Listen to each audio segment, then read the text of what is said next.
The truth was that the mention of the two places in the Palazzo Rospoli had recalled to Franz the conversation he had overheard the preceding evening in the ruins of the Colosseum between the mysterious unknown and the Transteverin, in which the stranger in the cloak had undertaken to obtain the freedom of a condemned criminal. And if this muffled-up individual proved, as Franz felt sure he would, the same as the person he had just seen in the Teatro Argentina, then he should be able to establish his identity, and also to prosecute his researches respecting him with perfect facility and freedom. Franz passed the night in confused dreams respecting the two meetings he had already had with his mysterious tormentor, and in waking speculations as to what the morrow would produce. The next day must clear up every doubt, and unless his near neighbor and would-be friend, the Count of Monte Cristo, possessed the ring of Gyges, and by its power was able to render himself invisible, it was very certain he could not escape this time. 8 o'clock found Franz up and dressed,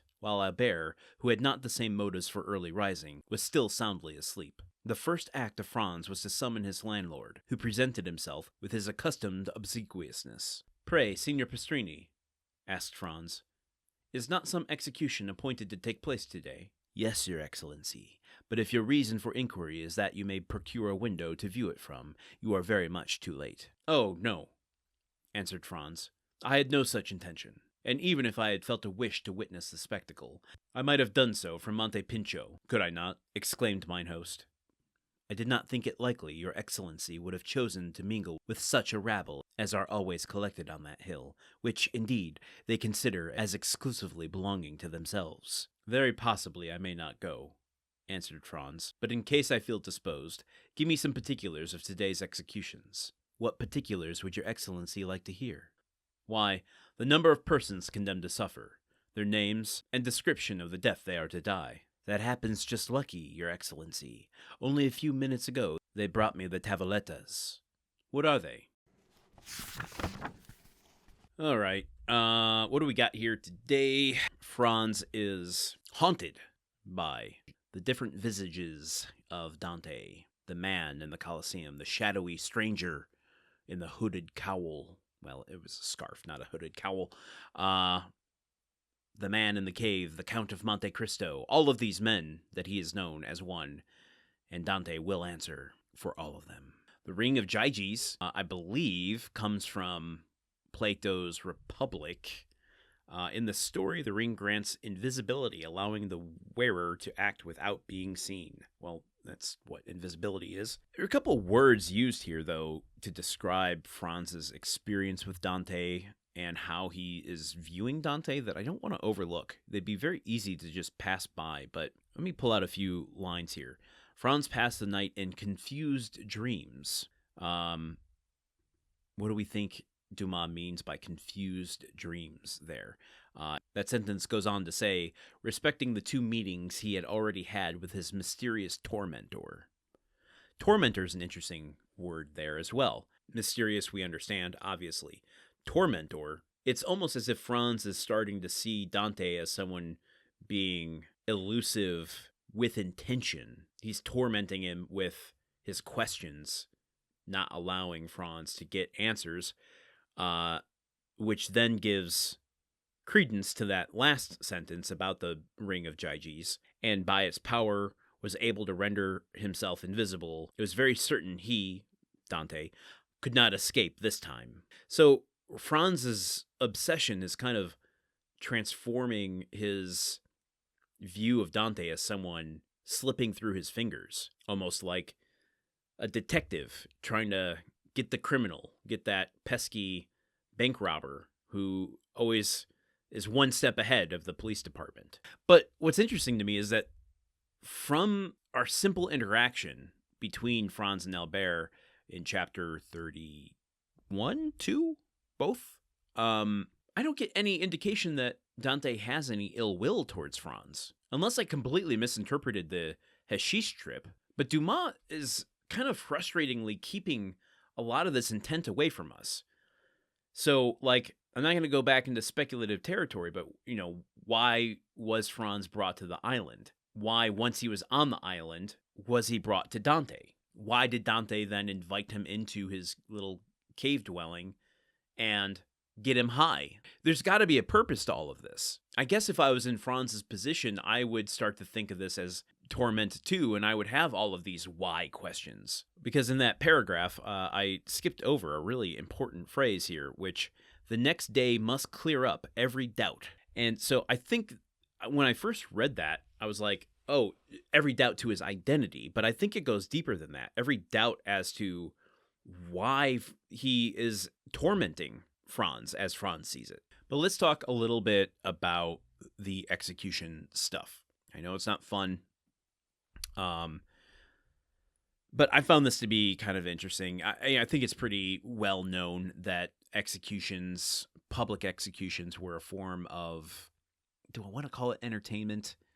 Let's just call it public spectacle of the time. To the point where Pastrini says that the tavoletta was just delivered to him. Now, what is that? This is basically just like a program of entertainment, like a little pamphlet or a small notice, just kind of announcing the agenda of events that day, but particularly in this case, the details of an execution. This would include, as Franz is asking, the names of the condemned, the method in which they're going to die, which we covered in the scene in the Colosseum, one by mallet, one by guillotine. The mallet just seems so brutal. I'm curious if that would and I don't mean to be glib about this. I'm just trying to find a real world proxy to it. But I'm wondering if people receiving these tavolettas would look at it and go, you know what? I've seen the guillotine already. I saw them in concert last year. I think we can skip this one. Oh, now I haven't seen a good malleting in a long time. I don't know. It's so gross. This is gallows humor for sure. I mean, quite literally. But I'm wondering if that's kind of what people would do. I mean, what else are they going to do on a Saturday afternoon? But I bet I'd be curious. Actually, I'm wondering if there is more information that I can look up. I'm wondering what the propaganda aspect of the tavolettas would be, because it wouldn't just be to inform audiences of what to expect.